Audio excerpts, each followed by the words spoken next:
The aggregate we chose are senior citizens 65 years old and up living in the 89101 region of Las Vegas, Nevada. There are 46,000 individuals that live in the 89101 region. Senior citizens 65 and up only make up 13% of the population at 3,400, in comparison to the 13,000 population of 35 to 49-year-olds or the 11,000 20 to 34-year-olds. Male population is slightly higher than female population at 50.1%. The Hispanic Latino community make up the largest portion of the 89101 region at 58.6%, followed by African Americans at 43% and Asians at 28%. As of August 5th, 2020, there are a total of 1,335 COVID-19 cases in 89101, making it one of the communities with the highest incidences of COVID-19. Individuals in Las Vegas seem to make less money than those in other states in the U.S. on average. The Las Vegas metro area has a weekly wage of $1,005, compared to the average weekly salary of $1,185 for the entire U.S. Mean hourly wage in Las Vegas is $22.43, $3 less than the mean hourly wage in the U.S. Poverty rate in the Las Vegas Valley is also at 15.8%, compared to the 11.8% in the U.S. As of May 2020, Clark County has a 29% unemployment rate and 85.8% of 89101 residents receive SNAP benefits. Also in Las Vegas, 29% of the population is on Medicaid or Medicare. The region of 89101 has a food insecurity percentage of 20.2%, which is the fourth highest percentage in Clark County as of 2017. According to the census, 22.6% of the Las Vegas metro area speak Spanish. High school graduation rate in 89101 is 63%, and 8% of 89101 population has a bachelor's degree. The dropout rate in 89101 area is 35%. There are multiple elementary, middle, and high schools in the 89101 region. 87% of the student body at these schools are minorities, mostly being Hispanic. After thoroughly researching our aggregate, we found the following three concerns: language or communication barriers, lack of education, and high rates of poverty. According to the most recent census, 22.6% of the Las Vegas metropolitan area speak only Spanish.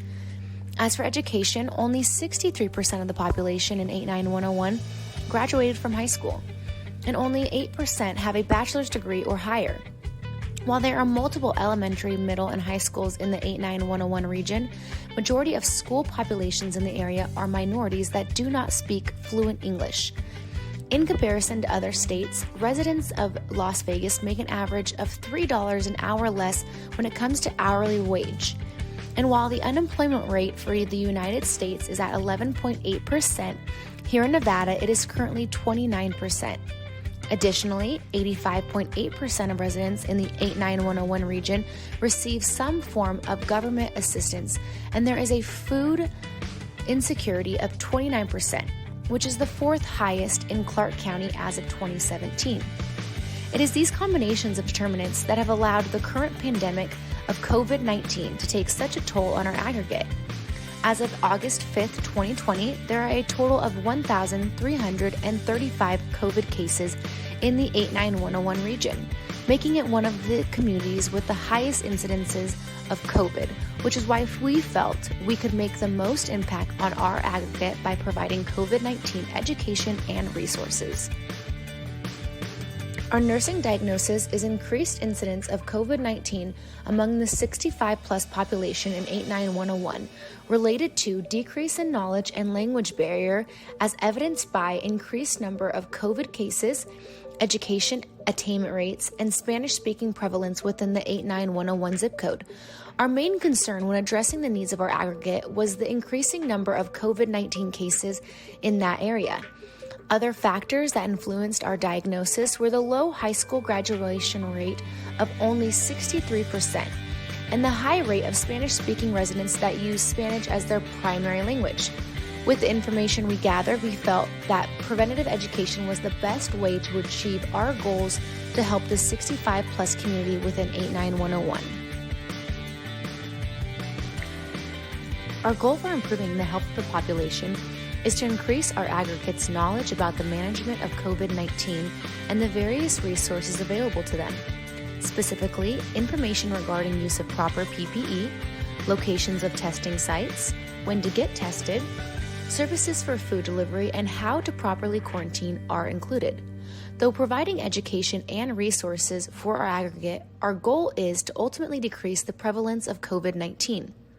The Healthy People 2020 goals that align with our objectives are to increase the proportion of crisis and emergency risk messages intended to protect the public's health that demonstrate the use of best practices, and to use health communication strategies and health information technology to improve population health outcomes and health care equality while achieving health equity.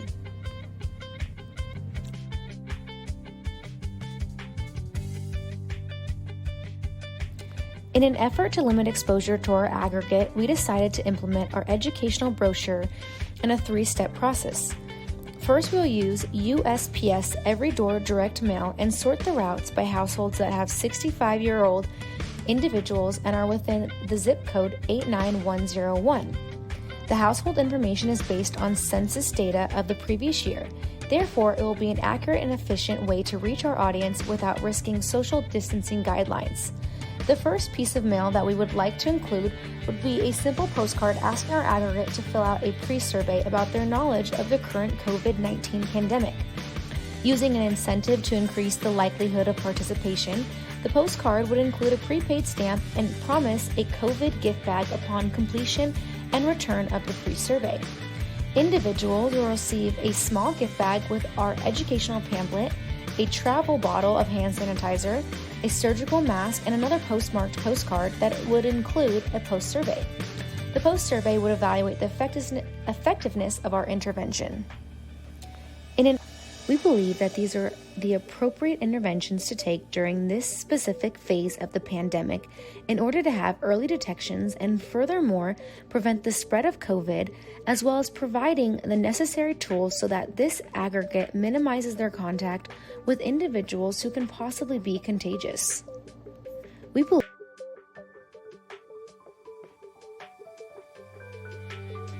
In the brochure, we decided to incorporate how to properly wear PPE when going out, what signs and symptoms to watch out for in order to get tested, locations where one can go get tested. We also provided the address and telephone number if needed.